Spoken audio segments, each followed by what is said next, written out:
키우기 쉽고 예쁘고 그런데 이렇게 해수어 초보자에게 완벽할 것 같은 물고기인데 왜 많은 분들이 키우지 않을까요? 지금부터 트리거피쉬의 단점을 알려드리겠습니다.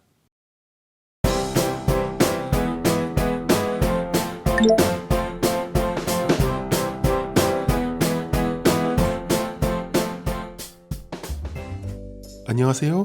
오늘은 해수어 중 가장 수질에 강한 편이고 먹이 적응도 빠르고 성장도 빠르고 무엇보다 아름답고 화려한 색채를 가지고 있는 트리거피쉬에 대해 알아보겠습니다. 트리거피쉬는 우리나라의 근해에서 잡히고 즐겨 먹는 생선인 쥐치와 비슷하게 생긴 바다 물고기입니다. 일반적으로 쥐치는 영어로 파일피쉬라고 하고 트리거피쉬는 쥐치복이라고 해서 다르게 분류하는 편이죠. 그리고 이름만큼이나 성격도 다릅니다. 대부분의 쥐치복, 즉 트리거피쉬는 열대성 어종이라 우리나라에서 보기는 어렵고요. 제주도나 남해 일대에서 가끔 보인다고 합니다. 예쁜 색상의 보고과 어종답게 지느러미가 물결치며 움직이는 모습이 귀엽기까지 하죠. 피카소 트리거피쉬는 워낙 예쁘고 화려해서 하와이주의 대표 물고기로 지정되었다고도 하죠. 보통 성장 크기는 30에서 50cm 정도이고 가장 큰 트리거피쉬인 타이탄 트리거의 경우는 70cm까지도 크는 중대형 해수어입니다. 기르기 쉬운 편으로 일단 수조에 적응만 하면 사료나 생먹이 구분하지 않고 잘 먹습니다. 식탐도 강하고 잘 먹이면 성장 속도도 빠른 편이죠. 움직임이 많은 편이라 넓은 수조가 좋고요. 수질에는 아주 강해서 수조에 문제가 생겨서 해수어에게 치명적인 암모니아나 아질산이 좀 생겨도 잘 버티는 편입니다. 예전에 피카소 트리거피쉬를 키웠었는데 무슨 문제로 수조에 여과 사이클이 깨지면서 해수어 중 가장 쉽다는 담셀이 죽을 정도의 수질에서도 혼자 잘 살며 먹이를 받아먹은 기억이 있을 정도입니다. 키우기 쉽고 예쁘고 그런데 이렇게 해수어 초보자에게 완벽할 것 같은 물고기인데 왜 많은 분들이 키우지 않을까요? 지금부터 트리거피쉬의 단점을 알려드리겠습니다. 제일 큰 이유는 성격입니다. 작은 유어일 때도 깡패 같다는 담셀 정도의 성격을 가지고 있지만 성장할수록 거의 조폭 수준으로 바뀌죠. 좁은 수조에 넣으면 자기 성질을 못 이겨서 머리를 수조 벽면에 들이받기도 한다고 합니다. 입이 작지만 강력한 이빨과 턱힘을 가지고 있어서 조개도 깨서 먹고 돌도 씹어버리죠. 그래서인지 뭐든지 물어뜯는 버릇이 있어서 히터나 수중모터 전선을 씹어버리는 경우도 있었다고 하네요. 당연히 산호도 깨서 먹어버립니다. 예전에 키울 때 사료를 손으로 줬었는데 제 손을 물어뜯으려 한 적도 있었습니다. 먹이 주실 때 핀셋 사용은 필수죠. 실제로 트리거피쉬는 스쿠버 다이버들이 가장 위험하다고 해서 물속에서 만나면 무조건 피하라고 하는 해수어입니다. 다이버들을 만나도 두려워하지 않고 오히려 공격해서 손가락을 피가 나도록 물려 다치는 경우가 많다고 하죠. 타이탄 트리거의 경우는 자기 영역에 침범한 다이버를 500m까지 쫓아왔다는 글을 본 적이 있었네요. 합사 불가 해수어 중 하나입니다. 이빨로 동족을 물어뜯고 자기보다 작거나 온순한 물고기는 다 먹이로 생각합니다. 입이 작지만 쫓아다니면서 물어뜯기 때문에 수조가 아주 크거나 자신보다 몇 배 큰 해수어들과의 합사가 아니면 합사가 불가능하죠.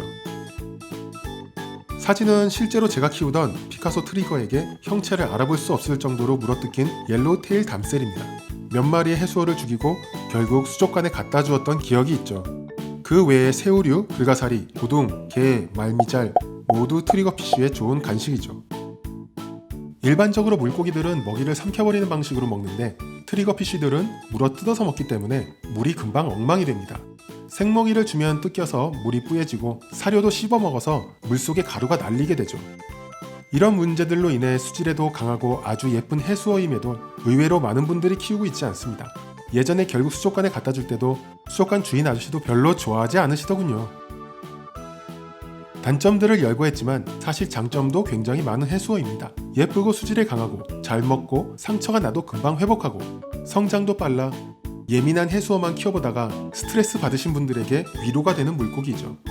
단점도 되고 장점도 될 수 있겠지만 사람만 보면 먹이 달라고 수면 위로 올라가서 입으로 물을 뿜어대서 수조 주변이 소금기로 지저분해지긴 했지만 이런 강아지 같은 면도 있어서 키우는 재미도 있습니다. 제 생각엔 트리거피쉬를 키우기 위해서 몇 가지를 고려하면 스트레스 없이 잘 키울 수 있을 것 같습니다. 먼저 수조입니다. 2자 이하에서는 한 마리씩만 키우거나 합사를 위해서는 최소 석자 이상 1m가 넘는 어항이 좋을 것 같고요. 워낙 지저분하게 먹으니 바닥재가 없는 편이 청소하기에 좋을 것 같습니다. 바닥에 쌓인 찌꺼기들을 빨아들일 수 있는 여과기나 장치들이 있으면 관리하기 편하겠죠.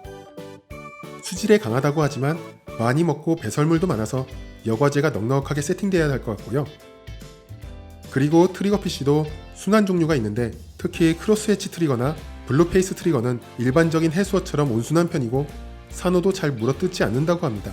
그리고 니거 트리거는 산호는 먹지만 자기보다 큰 합사 해수어들을 공격하지 않아서 해수어 전용 수조에서도 종종 볼 수 있죠.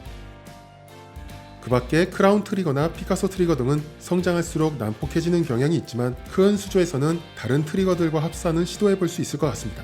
타이탄 트리거나 언듈레이트 트리거는 트리거 PC 중에서도 아주 난폭한 편이어서 단독 사용만 가능할 것 같고요. 합사를 생각하시면 수조에 은신처를 많이 만들어주면 자기 영역을 잘 지키면서 싸움이 줄어든다고 하네요. 트리거 PC에 대해 알아보았는데 너무 부정적인 이야기만 한 것 같네요. 단점을 잘 보완할 수 있는 아이디어가 있으면 주인도 알아보고 키우는 재미도 있는 해수어입니다. 해수어 사육을 준비하시는 분들에게 도움이 되었으면 좋겠네요. 재밌게 보셨으면 구독과 좋아요 부탁드리고요. 궁금하신 점은 댓글에 남겨주시면 아는 범위 안에서 열심히 답변 드리겠습니다. 감사합니다.